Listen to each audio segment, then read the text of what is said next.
Banking for Tamil. So CAB சீரீஸில் இன்றைக்கி நம்ம பார்க்க போகிறது வந்து பார்த்திங்கன்னா பேங்கிங் ஃபினான்ஷியல் மேனேஜ்மெண்ட்டில் foreign exchange facilities for residents அந்த டாபிக் தான் பார்க்க போகிறோம். So foreign exchange facilities for residents அப்படின்றமோ உங்களுக்கு டைட்டிலே தெரிஞ்சிருக்கும். ரெசிடென்ஸுக்கு ஃபாரின் எக்ஸ்சேஞ்ச் ஃபெசிலிட்டிஸ் என்னென்ன வந்து அவைலபிளாக இருக்குது அப்படின்றது தான் இந்த டாப்பிக்கில் நம்ம பார்க்க போகிறோம். செக்ஷன் 5 ஆஃப் ஃபெமா ஆக்ட்ன்றது வந்து பார்த்திங்கன்னா ஃபாரின் எக்ஸ்சேஞ்ச் மேனேஜ்மெண்ட் ஆக்ட்ஸ். அந்த ஃபாரின் எக்ஸ்சேஞ்ச் மேனேஜ்மெண்ட் ஆக்டில் செக்ஷன் 5 படி ஒரு ரெசிடென்ட் இந்தியன் வந்து ஃபாரின் எக்ஸ்சேஞ்சை வந்து பை ஆர் செல் பண்ணலாம். யார்கிட்ட இருந்து அப்படின்னு பார்த்தீங்கன்னா எனி ஏடிஸ் ஆர் எஃப்எஃப்எம்சிஸ், அதாவது அத்தரைஸ்டு டீலர்ஸ் மூலியமாகவோ எஃப்எஃப்எம்சிஸ் மூலியமாகவோ கரண்ட் அக்கௌண்ட் டிரான்சாக்ஷனுக்கு மட்டுமே வந்து செக்ஷன் 5 படி ஒரு ரெசிடென்ட் இந்தியன் வந்து ஃபாரின் எக்ஸ்சேஞ்சை வந்து பை பண்ணலாம் அல்லது செல் பண்ணலாம். எக்ஸப்ட் ஃபார் தோஸ் டிரான்சாக்ஷன் வேறு ரெஸ்ட்ரிக்ஷன்ஸ் ஹேவ் இம்போஸ்ட். அதாவது சென்ட்ரல் கவர்மெண்ட் வந்து சில டிரான்சாக்ஷனுக்கு வந்து ஃபாரின் எக்ஸ்சேஞ்ச் மேனேஜ்மெண்ட் படி ஃபாரின் எக்ஸ்சேஞ்ச் மேனேஜ்மெண்ட் ஆக்ட் படி சென்ட்ரல் கவர்மெண்ட் சில டிரான்சாக்ஷனுக்கு வந்து ரெசிடென்ஸுக்கு தடை போட்டிருக்காங்க. ஸோ அந்த சில டிரான்சாக்ஷன்ஸை தவிர மற்ற கரண்ட் அக்கௌண்ட் டிரான்சாக்ஷனுக்காக ஃபாரின் எக்ஸ்சேஞ்ச் டிரான்சாக்ஷன்ஸை ஒரு ரெசிடென்ட் பண்ணிக்கலாம். ஒரு நான் ரெசிடென்ட் கிடையாது, ஒரு ரெசிடென்ட் பண்ணிக்கலாம். அதே மாதிரி இந்த லிமிட்ஸ், அதாவது சென்ட்ரல் கவர்மெண்ட்ஸ் விதிச்சிருக்க இந்த லிமிட்ஸுக்கு மேலே வந்து ஃபாரின் எக்ஸ்சேஞ்சை ரிலீஸ் பண்ணோம்னா ஆர்பிஐ அப்ரூவல்கிட்டருந்து ப்ரியர் அப்ரூவல் வேணும். ஸோ அதே மாதிரி அத்தரைஸ்டு டீலர்ஸ் வந்து 50,000 வரைக்கும் நீங்கள் வந்து ஃபாரின் எக்ஸ்சேஞ்ச் பேமெண்ட் வந்து பண்ணிக்கலாம். அதாவது ADs can accept payment in cash of rupees 50,000 only against the sale of foreign exchange. அதாவது ஃபெமா ஆக்ட் படி 50,000 வரைக்கும் தான் சேல் ஆஃப் ஃபாரின் எக்ஸ்சேஞ்சை வந்து ஒரு ஆத்தரைஸ்டு டீலர், அதாவது ஒரு ஆத்தரைஸ்டு டீலர்னால் ஒரு பேங்க், ஃபாரின் எக்ஸ்சேஞ்சு ஆத்தரைஸ்டு டீலராக இருக்கக்கூடிய ஒரு கமர்ஷியல் பேங்க்கோ இல்லை ஒரு ப்ரைவேட் கமர்ஷியல் பேங்க்கோ இல்லை பப்ளிக் செக்டார் பேங்க்கோ 50,000 வரைக்கும் தான் கேஷ் டிரான்சாக்ஷன்ஸ் பண்ண முடியும், ஃபாரின் எக்ஸ்சேஞ்ச் டிரான்சாக்ஷன்ஸ். அதுக்கு மேலே பண்ண முடியாது. அதுக்கு மேலே பண்ணோம்னா ஆர்பிஐட்டருந்து ப்ரியர் அப்ரூவல் வேணும். இந்த 50,000 வரைக்கும் பண்ணிக்கலாம் அப்படின்றது எந்த ஆக்டில் சொல்லியிருக்காங்கன்னா section 5 of foreign exchange management act படி சொல்லியிருக்காங்க. அதே மாதிரி இந்த 50,000க்கு மேலே பண்ணணும்னா அந்த பேமெண்ட் வந்து ஒன்லி பை பேங்கர்ஸ் செக் அல்லது pay order or DD or credit or debit prepaid cards மூலியமாக மட்டும் தான் பண்ண முடியும். Including the KYC norms are fulfilled. அதாவது கேஒய்சி நாம் ஃபுல்ஃபில் பண்ணிவிட்டு இந்த 50,000க்கு மேலே பண்ணக்கூடிய எல்லா ஃபாரின் எக்ஸ்சேஞ்ச் டிரான்சாக்ஷன்ஸ் எல்லாமே வந்து உங்களுக்கு பேங்கர்ஸ் செக் அல்லது பே ஆர்டர் அல்லது டிமாண்ட் டிராஃப்ட் மூலியமாக தான் உங்களுக்கு ஃபாரின் எக்ஸ்சேஞ்ச் வந்து பண்ண முடியும். அதே மாதிரி ஒரு ப்ரைவேட் விசிட், ஒருத்தர் வந்து ஒரு ரெசிடென்ட் வந்து ப்ரைவேட் விசிட் அப்ராட் போகிறாரு அப்படின்னா எக்ஸப்ட் நேபாள் பூட்டான் அவர் வந்து $2,50,000 வந்து அவர் வந்து டிரான்சாக்ஷன் பண்ணிக்கலாம். அதுக்கு மேலே வந்து அவரால் $2,50,000 வந்து $50,000 மேலே அவரால் ஃபாரின் எக்ஸ்சேஞ்ச் பண்ண முடியாது. அதாவது அந்த நாட்டு காசாக வந்து மாற்றிக்க முடியாமல் எக்ஸப்ட் பூட்டான் அண்டு நேபாள். ஒரு ப்ரைவேட் விசிட் போகிறாங்கன்னா அப்ராடுக்கு போகிறாங்கன்னா $2,50,000 அளவுக்கு தான் அவரால் ஃபாரின் எக்ஸ்சேஞ்ச் பண்ண முடியும். அதே மாதிரி இப்போ ரெசிடென்ட் இந்தியா அல்லது ரெசிடென்ட் கம்பெனி, இப்போ வந்து இந்தியாவில் இருக்கக்கூடிய ஒரு இண்டிவிஜுவல் ரெசிடென்ட்டோ இல்லைனா ஒரு ட்ரஸ்ட்டு கம்பெனி இல்லைனா பார்ட்னர்ஷிப் ஃபேமோ எதுவாக வேணா இருக்கலாம். அவங்க வந்து வெளிநாட்டில் இருக்கக்கூடிய யாருக்காவது வந்து கிஃப்ட்டோ அல்லது ட்ரஸ்ட் டொனேஷன்ஸோ அந்த மாதிரி அனுப்பணும்னு ஆசைப்பட்டாங்கன்னா அவங்க வந்து ஒரு ஃபினான்ஷியல் இயருக்கு வந்து $2,50,000 தான் வந்து அவங்களால ஃபாரின் எக்ஸ்சேஞ்ச் அந்த மாதிரி கிஃப்டாவோ இல்லைனா ஒரு டொனேஷனாவோ அனுப்ப முடியும். இப்போ வந்து ஒரு பர்சன் வந்து எமிக்ரேஷனாக வந்து ஃபாரினுக்கு போகிறாங்க அப்படின்னா அந்த எந்த ஊருக்கு வந்து எமிக்ரேட் ஆகி போகிறாங்களோ அந்த ஊரில் வந்து எவ்வளோ ஃபாரின் எக்ஸ்சேஞ்ச் வந்து பண்ணிக்கலாம் அப்படின்றது அவங்க ஒரு லா வச்சுருக்காங்களோ அந்தளவுக்கு தான் பண்ண முடியும். அது வந்து நம்மளோட இந்தியனில் ஃபெமாவில் இருக்கப்படி $2,50,000 மேலே இருந்துச்சுன்னா அது பண்ண முடியாது. அதாவது எந்த ஊருக்கு எமிக்ரேட் ஆகி போகிறாங்களோ அந்த ஊரில் வந்து எவ்வளோ வந்து எமிக்ரேஷன் பண்ணிக்கிறாங்களோ அந்த அமௌண்ட் வந்து ஒன்று $2,50,000 இருக்கணும், இல்லைனா அதுக்கு ஈக்குவலாக இருக்கணும், அதுக்கு மேலே இருக்கக்கூடாது. இல்லைன்னா $2,00,000 வரைக்கும் அவங்க வந்து ரெமிட் பண்ணிட்டு போயிட்டே இருக்கலாம். ஒருவேளை ரிலேட்டிவ்ஸ் அந்த மாதிரி யாராவது இருக்காங்க, ஃபாரினில் இருக்காங்க, அங்கேருந்து வந்து இவங்க வேலை பார்க்குறாங்க, இந்தியாவில் வேலை பார்க்குறாங்க அப்படின்னா அவங்களுக்கும் வந்து ஒரு ஃபினான்ஷியல் இயருக்கு வந்து $2,50,000 வந்து அவங்க வந்து ரெமிட் பண்ணிக்கலாம். அதே மாதிரி ஒரு பிஸ்னஸ் ட்ரிப்காக இங்கேருந்து இந்தியாவிலேருந்து ரெசிடென்ட் இந்தியன் வந்து இந்தியாவிலேருந்து ஃபாரின் போகிறாங்க, ஒரு பிஸ்னஸ் ட்ரிப்காக ஒரு பிஸ்னஸ் டூருக்காக போகிறாங்கன்னா $2,50,000 ஒரு ஃபினான்ஷியல் இயர்க்குள்ளே பண்ணிக்கலாம். இர்ரெஸ்பெக்டிவ் ஆஃப் எத்தனை தடவை அவங்க வந்து விசிட் பண்ணாலும் சரி. இப்போ வந்து 10 தடவை விசிட் பண்ணுறாங்க, 12 தடவை விசிட் பண்ணுறாங்க, இல்லைனா 30 தடவை வெளிநாடு போயிட்டு வராங்க, எதுவாக இருந்தாலும் சரி. ஆனால் ஒரு ஃபினான்ஷியல் இயருக்கு வந்து $2,50,000 மேலே அவங்களால எக்ஸ்சேஞ்ச் பண்ணிவிட்டு ரெமிட் பண்ண முடியாது. அதே மாதிரி ஒரு மெடிக்கல் ட்ரீட்மெண்ட் போகிறாங்கன்னா ஏடிஸ் என்ன பண்ணணுமா, அதை ஒரு மெடிக்கல் ட்ரீட்மெண்ட்டுக்காக போயிருக்காங்க, இங்கேருந்து வந்து ஃபாரினுக்கு வந்து அமௌண்ட் ரெமிட் பண்ணணும். இங்கேருந்து ஃபாரினுக்கு வந்து அமௌண்ட் வந்து ரெமிட் பண்ணணும் அப்படின்னா 25,000 US டாலருக்கு அல்லது அதுக்கும் குறைவாக இருக்கக்கூடிய அமௌண்ட்டு மட்டும்தான் வந்து ஏடிஸ் வந்து ரிலீஸ் பண்ணணும். ஏடிஸ்னால் அதாவது அத்தரைஸ்டு டீலர்ஸ், அவங்க வந்து ஒரு பேங்க்ஸாக இருக்கலாம். அவங்ககிட்ட இருந்து வந்து 2,50,000 US டாலருக்குள்ளே தான் வந்து அவங்களால ரெமிட் பண்ண முடியும், இல்லை தான் அதுக்கு ஈக்குவலாக ரெமிட் பண்ணிக்கலாம். அவங்க வந்து செல்ஃப் டிக்ளரேஷன் ஃபார்ம் A2 அப்படின்ற ஒரு ஃபார்ம் இருக்கும். Submission of self declaration form A2 அப்படின்ற ஒரு ஃபார்மை வந்து ஃபார்ம் A2ன்ற ஃபார்மை வந்து அவங்களோட ஆத்தரைஸ்டு டீலர், அவங்க எந்த பேங்க்கில் வந்து அக்கௌண்ட் வச்சுருக்காங்களோ அவங்க வந்து ஆத்தரைஸ்டு டீலர் ஆஃப் ஃபாரின் எக்ஸ்சேஞ்சாக இருந்தால் அவங்ககிட்ட சப்மிட் பண்ணிவிட்டு 2,50,000 US டாலருக்கு இல்லைனா அதுக்கு குறைவாக வந்து அவங்க வந்து ரெமிட் பண்ணிட்டு போயிடலாம். இப்போ சொன்னால் அதே தான் மெடிக்கல் ட்ரீட்மெண்ட்டுக்கு எப்படியோ அதே மாதிரி தான் ஸ்டூடெண்ட்ஸ் வந்து அப்ராடில் படிக்கிறாங்கன்னா அதே மாதிரி 2,50,000 US டாலர் அதுக்குள்ள சப்மிஷன் ஆஃப் ஃபார்ம் A2. அதேமாரி இந்த மேலே சொல்லக்கூடிய இந்த காரணங்கள் அல்லாத சில கரண்ட் அக்கௌண்ட் டிரான்சாக்ஷன் எதாவது இருந்துச்சுன்னா அந்த ஏடிஸ் என்ன பண்ணுவாங்கன்னா 25,000 25,000 US டாலர்ஸ்க்குள்ளே இல்லைனா அதுக்கு ஈக்குவலாக மட்டும்தான் ரெமிட் பண்ண முடியும். அதுக்கு மேலே வந்து அவங்களால ரெமிட் பண்ண முடியாது. அதாவது மேலே சொல்லப்பட்டிருக்கிற business private visit, gift or donation, அப்ராடில் போய் வேலை பார்க்குறது, எமிக்ரேட் ஆகி போகிறது, க்ளோஸ் ரிலேட்டிவ்ஸ்க்கு யாருக்காவது பண்ண அனுப்புறது, business trips, medical treatment, student வந்து அப்ராடில் படிக்கிறது, இது அல்லாத கரண்ட் அக்கௌண்ட் டிரான்சாக்ஷனுக்கு வந்து 25,000 பெர் ஃபினான்ஷியல் இயர் தான் வந்து அலௌடு.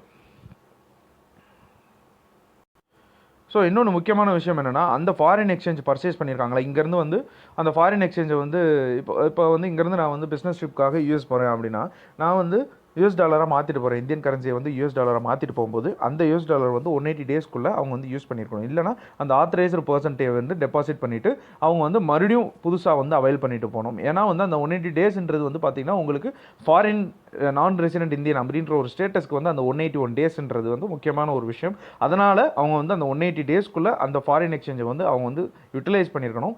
இல்லைனா அந்த ஃபாரின் எக்ஸ்சேஞ்சு 180 டேஸ் முடியும் போது அந்த ஃபாரின் எக்ஸ்சேஞ்சை அவங்களோட அத்தரைஸ்டு பர்சன்ட்டை சப்மிட் பண்ணி அதை டெபாசிட் பண்ணிவிட்டு மறுபடியும் புதுசாக அவைல் பண்ணிக்கணும். இந்த கணக்கு வந்து எங்கே எடுத்துப்பாங்கன்னா, நீங்கள் ஒரு வருஷத்துக்கு 2,50,000 US டாலர்ஸ் தான் வந்து யூஸ் பண்ணணும். 2,50,000 US டாலர் தான் எக்ஸ்சேஞ்ச் பண்ணிட்டு போக முடியும். இன் கேஷாவோ இல்லைனா டிடியாவோ இல்லை பே ஆர்டராவோ பண்ணிட்டு போக முடியும்னு நம்ம சொல்லியிருந்தோம்ல.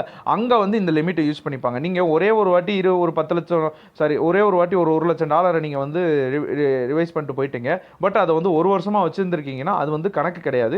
அந்த 180 டேஸ்க்குள்ளே அந்த $1,00,000 யூஸ் பண்ணணும். இல்லைனா நீங்கள் வந்து மறுபடியும் அந்த $1,00,000 ஒரு $20,000 யூஸ் பண்ணிட்டீங்க, 80,000 US டாலர் வந்து யூஸ் பண்ணாமல் இருந்தீங்கன்னா அந்த 180 டேஸ் முடிஞ்சிருச்சுன்னா அதை வந்து நீங்கள் $80,000 மறுபடியும் டெபாசிட் பண்ணிவிட்டு மறுபடியும் வந்து அந்த $80,000 எடுக்கும்போது நீங்கள் ஃபுல் இயர் யூட்டிலைஸ் கணக்குப்படி உங்களுக்கு $1,00,000 ஆல்ரெடி மாற்றிருக்கீங்க, இப்போ $80,000 மாற்றிருக்கீங்க. ஸோ $1,80,000 அப்படின்றது வந்துடும். நீங்கள் ஒருவேளை இந்த லா இல்லைன்னு வைங்களேன், நீங்கள் $1,00,000 கொண்டு போயிட்டு அது யூஸ் பண்ணாமே வச்சுருந்தீங்கன்னா நீங்கள் ஃபினான்ஷியல் இயருக்கு உங்களுக்கு $1,00,000 மட்டும்தான் வந்துகிட்டே இருக்கும். இந்த ஒரு கணக்கை வந்து இந்த ஒரு மிஸ்மேட்சை தவிர்க்கிறதுக்கு தான் நிறைய பேர் இந்த மாதிரி யூஸ் பண்ணிட்டு இருக்காங்க அப்படின்ற ஒரு மிஸ்மேட்சை தவிர்க்கிறதுக்கு தான் அந்த 180 டேஸை வந்து கொண்டு வந்தாங்க. அந்த 181 டேஸ் அப்படின்றது ஆல்ரெடி என்ன நான் ரெசிடென்ட் இண்டிவிஜுவலை வந்து டிஃபைன் பண்ணுற ஒரு ஆக்டில் வந்து அந்த 181 டேஸ் யூஸ் ஆகிறனால அந்த 180 டேஸ் கொண்டு வந்திருக்காங்க. அதே மாதிரி இந்த $2,50,000 வந்து எப்படி கேஷாகவே கொண்டு போகலாம் அப்படின்னு கேட்டிங்கன்னா கிடையாது. இந்த $2,50,000 வந்து நீங்கள் வந்து $3,000 ஒரு சிங்கிள் 180 டேஸ்க்கு வந்து $3,000 மட்டும்தான் நீங்கள் என்கேஷை கையில் வந்து கேஷாக கொண்டு போக முடியும்.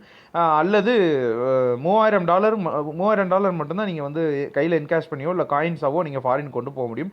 பாக்கி இருக்கக்கூடிய அமௌண்ட்டை வந்து நீங்கள் பேங்கர்ஸ் செக்காவோ இல்லைனா ட்ராவலர்ஸ் செக் இல்லைனா பே ஆர்டர் டிடி அந்த மாதிரி விஷயங்கள் அந்த மாதிரி ஒரு இன்ஸ்ட்ருமெண்ட்டாக தான் நீங்கள் கொண்டு போக முடியும். நீங்கள் $3,000 மட்டும்தான் என்கேஷ் பண்ணி கையில் கொண்டு போக முடியும். இந்த $3,000ன்றது சில நாடுகளுக்கு மட்டும்தான், அதுக்கு ஒரு எக்ஸப்ஷன்ஸ் இருக்குது. ஈராக் அண்ட் லிபியா வந்து பார்த்தீங்கன்னா, ஈராக் அண்ட் லிபியாவுக்கு நீங்கள் போனீங்கன்னா $5,000 வரைக்கும் $5,000 வரைக்கும் நீங்கள் கேஷாக என்கேஷ் பண்ணிட்டு போகலாம். அதே மாதிரி நீங்கள் Iran Russian federations or other republic of other CIS ரிபப்ளிக்ஸுக்கோ இல்லைனா ஈரானுக்கோ இல்லைனா ரஷ்யன் ஃபெடரேஷனுக்கோ நீங்கள் போனீங்கன்னா டோட்டலாக நீங்கள் கொண்டு போகிற எல்லாத்தையும் வந்து என்கேஷ் பண்ணி கேஷாகவே கொண்டு போகலாம். ஸோ இங்கேருந்து போகிற இந்தியன்ஸ் இருக்காங்களா, இங்கேருந்து வெளிநாடு போகிற இந்தியன்ஸ் வந்து நீங்கள் வந்து இந்தியன் கரன்சி நோட்ஸ் கொண்டு போகணும்னா அதுக்கு என்ன ரெஸ்ட்ரிக்ஷன்ஸ் போட்டிருக்காங்கன்னா, எக்ஸப்ட் நேபாள் அண்ட் பூட்டான், நீங்கள் இங்கேருந்து இந்தியாவிலேருந்து கிளம்பி நேபாள் அல்லது பூட்டான் தவிர மற்ற எந்த நாடுக்கு போனாலும் நீங்கள் இந்தியன் கரன்சியாக கையில் 10,000 வரைக்கும் கொண்டு போகலாம். ஒருவேளை நீங்கள் நேபாள் பூட்டான் போகிறீங்கன்னா $100 வரைக்கும் தான் நீங்கள் வந்து கையில் வந்து இந்தியன் கரன்சியாக நீங்கள் வச்சுக்க முடியும். அதே மாதிரி அங்கேருந்து வரும்போது வெளிநாட்டிலேருந்து வரும்போதும் எக்ஸப்ட் நேபாள் அண்ட் பூட்டான், நீங்கள் நேபாளில் அல்லது பூட்டான் தவிர மற்ற நாடுகள்லேருந்து எந்த நாடுகள்லேருந்து வந்தாலும் இந்தியன் கரன்சி 10,000 ரூபாய் வரைக்கும் இங்கே லிக்விட் கரன்சியாக கையில் கொண்டு வந்துக்கலாம். நீங்கள் நேபாளிலேருந்தோ இல்லை பூட்டான்லேருந்தோ வந்தால் மட்டும்தான் நீங்கள் 100 ரூபா அதுக்குள்ளே மட்டும்தான் கையில் கரன்சியாக கொண்டு வரணும். ஒருவேளை எக்ஸ்சேஞ்ச் பண்ணி கொண்டு போன ஃபாரின் கரன்சிஸை வந்து நீங்கள் வந்து ஸ்பெண்ட் பண்ணாமல் இருக்கிற ஃபாரின் கரன்சிஸ், அதாவது நீங்கள் ஒரு $10,000 கொண்டு போயிருக்கீங்க, $10,000 எக்ஸ்சேஞ்ச் பண்ணி நீங்கள் கொண்டு போயிருக்கீங்க, இல்லைனா $50,000 கொண்டு போயிருக்கீங்கன்னா அதில் வந்து நீங்கள் $2,000 தான் யூஸ் பண்ணியிருக்கீங்க, $3,000 தான் யூஸ் பண்ணியிருக்கீங்க. அதை வந்து நீங்கள் ரிட்டன் பேக் நீங்கள் வரும்போது அதை என்ன பண்ணுறது அப்படின்னு நீங்கள் கேட்கலாம். ஸோ அதுக்கு வந்து நீங்கள் அன்ஸ்பெண்ட் ஃபாரின் கரன்சிஸ் இருக்குன்னா $2,000 வரைக்கும் நீங்கள் வந்து மறுபடியும் என்கேஷ் பண்ணிவிட்டு நீங்கள் கொண்டு வரலாம். அதுக்கு மேலே போச்சுன்னா நீங்கள் வந்து ஒன்று நீங்கள் கேஷாக கொண்டு போயிருந்தீங்கன்னா அது உங்களோட ஆத்தரைஸ்ட் டீலர்கிட்ட வந்து டெபாசிட் பண்ணி 180 டேஸ்க்குள்ளே டெபாசிட் பண்ணி அதுக்கப்புறம் கரன்சி நோட்டாக மாற்றிக்கலாம். அல்லது நீங்கள் ட்ராவலர்ஸ் செக்காக இல்லைனா வேறு ஏதாவது டிமாண்ட் டிராஃப்டாக கொண்டு வந்தீங்கன்னா உங்களோட ஆர்எஃப்சி அக்கௌண்ட், டொமஸ்டிக் அக்கௌண்ட் இருக்குது பார்த்தீங்களா, அந்த ஆர்எஃப்சி அக்கௌண்ட்டில் நீங்கள் அந்த செக்கை வந்து என்கேஷ் பண்ணி நீங்கள் ருப்பீஸாக கன்வெர்ட் பண்ணிக்கலாம். இந்த ஆர்எஃப்சி அக்கௌண்ட்டை பற்றி நான் resident foreign account, foreign currency அக்கௌண்ட்ன்றதை நம்ம ஆல்ரெடி பார்த்துருப்போம். ஏன்னா இங்கேருந்து பிஸ்னஸ் டூர் போகிறவங்க, இந்த ஒரு டேஸ் பிஸ்னஸ் டூர் போகிறவங்க, இல்லைனா இங்கேருந்து ஃபாரின் மாதிரி டூர் போகிறவங்க, எல்லாம் சுற்றி பார்க்க போகிறவங்க, இந்த மாதிரி யாராக இருந்தாலும் அவங்களுக்கு அங்கே போய் ஆப்ரேட் பண்ணுறதுக்கு ஒரு அக்கௌண்ட் ஓப்பன் பண்ணி தருவாங்க. இங்கே இருக்கிற பேங்க்ஸ், லோக்கல் பேங்க்ஸ், ஏடிஸ் வந்து அங்கே இருக்க கரஸ்பாண்டன்ட் பேங்க்கில் வந்து அக்கௌண்ட் ஓப்பன் பண்ணி தருவாங்க. அந்த பேங்க் தான் ஆர்எஃப்சி அக்கௌண்ட். ஸோ அந்த அக்கௌண்ட்டில் நீங்கள் மிச்சம் இருக்கிற கேஷையோ இல்லைனா மிச்சம் இருக்கிற உங்களோட எந்த இன்ஸ்ட்ருமெண்ட்டில் நீங்கள் வந்து கேஷாக வந்து எந்த இன்ஸ்ட்ருமெண்ட்டாக கொண்டு போகிறீங்களோ அந்த இன்ஸ்ட்ருமெண்ட்டை வந்து எய்தர் டெபாசிட் பண்ணிக்கலாம். $2,000 வரைக்கும் நீங்கள் வந்து என்கேஷ் பண்ணிவிட்டு ரிட்டர்ன் வந்துடலாம். அதே மாதிரி ஃபாரின்லேருந்து வர்றவங்க அந்த ஃபாரின் கரன்சியை வந்து இந்தியாவுக்குள்ளே எடுத்துகிட்டு வர்றதுக்கு ஏதாவது ஒன்று இருக்குன்னா இருக்குது கண்டிப்பாக. அங்கேருந்து வர்றவங்க $10,000 அல்லது அதுக்குள்ளே கொண்டு வந்தாங்கன்னா, $10,000 ஆனால் அதுக்குள்ளே அந்த $10,000 வந்து ட்ராவலர் செக்காவோ இல்லை டிடியாவோ கொண்டு வந்தாங்கன்னா அவங்க வந்து ஏர்போர்ட் அத்தாரிட்டியில் வந்து இறங்குற ஏர்போர்ட் அத்தாரிட்டியில் கரன்சி டிக்ளரேஷன் ஃபார்ம் அப்படின்ற ஒரு ஃபார்ம் வந்து சைன் பண்ணி தரணும். அதே மாதிரி $5,000 இல்லைனா அதுக்கு ஈக்குவலண்ட்டாக இருக்கக்கூடிய $5,000 இல்லைனா அதுக்கு ஈக்குவலண்ட்டாக வந்து கேஷாக கொண்டு வந்தாங்கன்னா, அந்த நாட்டு கரன்சி நோட்ஸாக கொண்டு வந்தாங்கன்னா அதுக்கு வந்து $5,000 அல்லது அதுக்கு மேலே வந்து கேஷாக கொண்டு வந்தாங்கன்னா அதுக்கு வந்து கரன்சி டிக்ளரேஷன் ஃபார்ம் வந்து நீங்கள் வந்து ப்ரொவைட் பண்ணணும். அதே மாதிரி ஃபாரின்லேருந்து வர்றவங்க எவ்வளோ வேணால் வந்து ஃபாரின் கரன்சிஸ் வந்து கொண்டு வந்துக்கலாம். ஃபாரின் கரன்சி நோட்ஸாக வந்து கொண்டு வந்துக்கலாம். எக்ஸ்க்ளூடிங் அந்தந்த நாட்டோட ஏர்போர்ட், அந்தந்த நாட்டோட அந்த கேஷ் ஃபாரின் எக்ஸ்சேஞ்ச் ஆக்ட் படி சில நாடு, இப்போ நம்ம நாடு எப்படி $10,000, $5,000, $3,000 ஆக்ட்ஸில் வருதுல, இவ்வளோ தான் நீங்கள் இங்கேருந்து என்கேஷ் பண்ணிட்டு போக முடியும், இதுக்கு மேலே கொண்டு போனால் நீங்கள் வந்து டிடியாவோ இல்லை ட்ராவலர் செக்காவோ கொண்டு வரணும் அப்படின்னு தானே சொல்கிறாங்க. அதே தான் அந்தந்த நாட்டில் வந்து அவங்கவுங்க ரூல்ஸ், அந்த ரூல்ஸுக்கு வந்து நீங்கள் எவ்வளோ எடுத்துகிட்டு வரணுமோ அந்த கேஷ் வந்து இந்தியாவுக்குள்ளே கொண்டு வந்துக்கலாம். அது வந்து இந்தியன் ஆக்ட் படி எவ்வளோ வேணால் கொண்டு வந்துக்கலாம் அப்படின்னு சொல்லியிருக்காங்க. ஸோ நீங்கள் வந்து கொண்டு வர அமௌண்ட் வந்து 10,000 அல்லது அதுக்கு மேலே வந்து டிடியாவோ இல்லை இப்போ பே ஆர்டராவோ கொண்டு வந்தீங்கன்னா அதுக்கு வந்து அந்த கரன்சி டிக்ளரேஷன் ஃபார்ம் கொடுக்கணும். அல்லது கேஷாக நீங்கள் எவ்வளோ கொண்டு வரீங்களோ அந்த அமௌண்ட் வந்து 3,000 அல்லது 3,000க்கு மேலே வந்து $US இருந்துச்சுன்னா நீங்கள் வந்து கரன்சி டிக்ளரேஷன் ஃபார்ம் வந்து கொடுக்கணும். ஒருவேளை ஃபாரினில் இருக்கிறவங்க, இங்கேருந்து நீங்கள் வந்து உங்களோட ஃபாரினில் இருக்கிற உங்கள் ஃப்ரெண்டுக்கிட்ட வந்து கடன் வாங்கணும் அப்படின்னு நினைக்கிறீங்க. ஸோ கடன் அப்படின்றத சொல்லியிருக்காங்க. லெண்டிங் வந்து இங்கேருந்து ரெசிடென்ட்ஸ் வந்து நான் ரெசிடென்ட் இந்தியன்ஸில் கடன் வாங்கணும்னு நினைக்கிறாங்கன்னா வாங்கிக்கலாம். எவ்வளோ வாங்கிக்கலாம்னா $2,50,000 இல்லைனா அதுக்கு ஈக்குவலண்டாக வந்து கடன் வாங்கிக்கலாம். இன்க்ளூடிங் என்னென்ன ரூல்ஸ் சொல்கிறாங்கன்னா, அந்த கடனுக்கு வட்டி இருக்கக்கூடாது, அந்த கடனோட பீரியட் வந்து 1 இயராக தான் இருக்கணும், அந்த 1 இயர்க்குள்ளே வந்து ரிட்டர்ன் பேமெண்ட் பண்ணிடணும். அந்த கடனுக்கு வந்து நீங்கள் அவங்க எப்படி காசு அனுப்பணும்னா அவங்களோட என்ஆர்இ அக்கௌண்ட் அல்லது எஃப்சிஎன்ஆர் அக்கௌண்ட் மூலியமாக உங்களுக்கு வந்து ட்ரான்ஸ்ஃபர் பண்ணிக்கணும். அவங்க அந்த நான் ரெசிடென்ட் லெண்டர்ஸ் இருக்காங்களே அவங்க வந்து என்ஆர்இ இல்லைனா எஃப்சிஎன்ஆர் அக்கௌண்ட் வச்சுருப்பாங்களா, அந்த அக்கௌண்ட்லேருந்து டெபிட் பண்ணுற மாதிரி தான் அந்த கடன் வந்து வெளிநாட்டிலேருந்து உள்ளே வரணும். ஸோ ஃபாரினில் இருக்க ஒரு நான் ரெசிடென்ட்டுக்கிட்ட வந்து கடன் வாங்கிக்கலாம், ஒரு ரெசிடென்ட் வாங்கிக்கலாம். $2,50,000 வரைக்கும் $US வரைக்கும் கடன் வாங்கிக்கலாம். அதோட மெச்சூரிட்டி பீரியட் 1 இயராக இருக்கணும். அதுக்கு எந்த வட்டியும் இருக்கக்கூடாது. அந்த கடன் அவங்க எப்படி அனுப்பலாம், ஃப்ரீ பேங்கிங் சேனல்ஸ் மூலியமாக அனுப்பலாம். அவங்களோட என்ஆர்இ அல்லது எஃப்சிஎன்ஆர் அக்கௌண்ட்டுக்கு வந்து டெபிட் பண்ணி எடுத்து கொடுக்குற மாதிரி அவங்க வந்து கடன் வாங்கிக்கலாம். அதே மாதிரி குட்ஸ் வந்து எக்ஸ்போர்ட் பண்ணுறாங்க, கிஃப்டாக வந்து குட்ஸை வந்து எக்ஸ்போர்ட் பண்ணுறாங்க அப்படின்னா அந்த எக்ஸ்போர்ட்டுக்கான வேல்யூ வந்து ₹5 lakhs பெர் ஆனம்க்கு வந்து 5 lakhsக்குள்ளே தான் நீங்கள் வந்து கிஃப்டாக ஒரு குட்ஸை வந்து நீங்கள் எக்ஸ்போர்ட், ஒரு குட்ஸ் இருக்குது, குட்ஸ்னால் என்ன, ஒரு கன்சைன்மெண்ட் இருக்குது, அந்த கன்சைன்மெண்ட்டை வந்து நீங்கள் கிஃப்டாக நீங்கள் எக்ஸ்போர்ட் பண்ண போகிறீங்க அப்படின்னா அந்த வேல்யூ வந்து நீங்கள் 1 இயருக்கு வந்து 5 lakhsக்குள்ளே தான் இருக்கணும். ஸோ ஆர்பிஐ வந்து சில ஃபாரின் எக்ஸ்சேஞ்ச் இண்டிவிஜுவல்ஸ், அதாவது ஃபாரின் எக்ஸ்சேஞ்ச் வந்து இண்டிவிஜுவல்ஸ் பண்ணாங்கன்னா அந்த ஃபாரின் எக்ஸ்சேஞ்ச் இண்டிவிஜுவல்ஸ்க்கு சில லிபரலைசேஷன்ஸ் கொடுத்துருக்காங்க. அதே மாதிரி அது என்ன சொல்கிறாங்கன்னா, ஒரு பர்சன் வந்து இந்தியாவில் ரெசிடெண்ட்டாக இருக்காங்க, அவங்க வந்து வெளிநாட்டில் இருக்கக்கூடிய ஒரு நான் ரெசிடெண்ட்டுக்கு கிஃப்டாவோ அல்லது செக்யூரிட்டியாவோ இல்லை ஷேர்ஸாவோ இல்லை டிபெஞ்சர்ஸாவோ ஒரு ஃபினான்ஷியல் இயருக்கு ரூபாய் $50,000 அளவுக்கு நீங்கள் வந்து ஒரு ஷேர்ஸாவோ இல்லை கிஃப்டாவோ இல்லைன்னா டிபெஞ்சர்ஸாவோ இல்லைன்னா ஏதாவது ஒரு செக்யூரிட்டியாவோ நீங்கள் வந்து ட்ரான்ஸ்ஃபர் பண்ணிக்கலாம். அதே மாதிரி residence individual மேக்கே rupee gift overall, அதாவது $2,50,000 அல்லது அதுக்குள்ளே தான் வந்து ஒரு ஃபினான்ஷியல் இயருக்கு வந்து நீங்கள் ருப்பி கிஃப்ட்ஸாக உங்களோட என்ஆர்ஐக்கோ இல்லை பிஐஓ அப்படின்ற பர்சன் ஆஃப் இந்தியன் ஆரிஜின் அவங்களுக்கோ நீங்கள் கிஃப்டாக வந்து ட்ரான்ஸ்ஃபர் பண்ணிக்கலாம். அதே மாதிரி இங்கே இருக்கிற ரெசிடென்ட் இந்தியன் வந்து நான் ரெசிடெண்ட்டுக்கு வந்து நீங்கள் வந்து லோன் கொடுக்கலாமே, லெண்ட் பண்ணிக்கலாம். அந்த லெண்டோட அமௌண்ட் எவ்வளோ சொல்கிறாங்கன்னா 2 lakhs இந்தியன் ருபீஸ் அளவுக்கு தான் நீங்கள் பண்ண முடியும். 2 lakhs Indian rupees, Indian currency படி நீங்கள் 2 லட்சத்தை வந்து இங்கே நீங்கள் ரெசிடெண்ட் வந்து நான் ரெசிடெண்ட்டுக்கு நீங்கள் வந்து லோனாவோ லெண்ட் பண்ணிக்கலாம். யூஸர் எப்படின்னா, இது வந்து கேஷாக கொடுக்க முடியாது, நீங்கள் வந்து எலக்ட்ரானிக் ட்ரான்ஸ்ஃபர், அதாவது இங்கே இருக்கிற இந்த 2 லட்சத்தை வந்து இங்கே யூஎஸ்க்குள்ள இருக்கக்கூடிய ஒரு ஃப்ரெண்டுக்கு நீங்கள் கடன் கொடுக்குறீங்கன்னா அந்த 2 லட்சத்தை வந்து நீங்கள் $USD கன்வெர்ட் பண்ணி அந்த கன்வெர்ட் பண்ண அமௌண்ட்டை மட்டும் நீங்கள் ட்ரான்ஸ்ஃபர் பண்ணலாம். அல்லது நீங்கள் செக்ஸ் ட்ராவல்ஸோ இல்லைன்னா பே ஆர்டர்ஸாவோ இல்லை ரிமைண்டர் ஆப்ஸாவோ இங்கேருந்து நீங்கள் ட்ரான்ஸ்ஃபர் பண்ணலாம். ரொம்ப நன்றி ஃப்ரெண்ட்ஸ். இன்னொரு வீடியோவில் உங்களை வந்து கண்டிப்பாக சந்திக்கிறேன். வீடியோ பிடிச்சிருந்தா லைக் பண்ணுங்கள், ஷேர் பண்ணுங்கள், கமெண்ட் பண்ணுங்கள். மறக்காமல் சேனலை சப்ஸ்கிரைப் பண்ணிவிட்டு பக்கத்தில் இருக்க பெல் ஐகானை கிளிக் பண்ணிடுங்க.